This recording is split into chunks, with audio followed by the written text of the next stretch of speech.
للأسف، عادي جدا للأسف.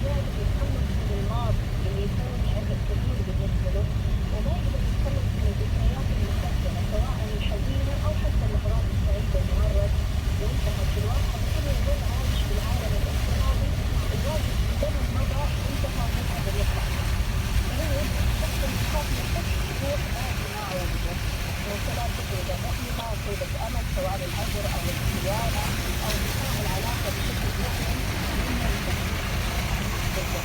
كذلك تجارب الطفوله، يعني لما الطفل يشارك العلاقات الاسريه سواء مع الوالدين او الاقرباء اللي يسميها بالعلاقات السامه، الخلافات المستمره اللي قصة البعض يستمر بعلاقه الزوجيه التامه والحياه الضرب ويقول بصبر عشان عيالي عادي بدون جدا. حتى ما يوجد حلول للمشاكل اللي عنده، هذا كله على مرأى ومسمع من الابناء.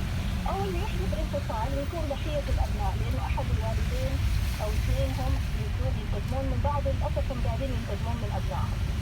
كذلك الوراثه، توجد في الدراسات انه معظم حالات الرهاب بانواعه طلع بالجينات الوراثيه دور كبير فيها، فبالتالي ما نقدر نلوم اي واحد يخاف من الحد وجد عنده هذه الاسباب فقط.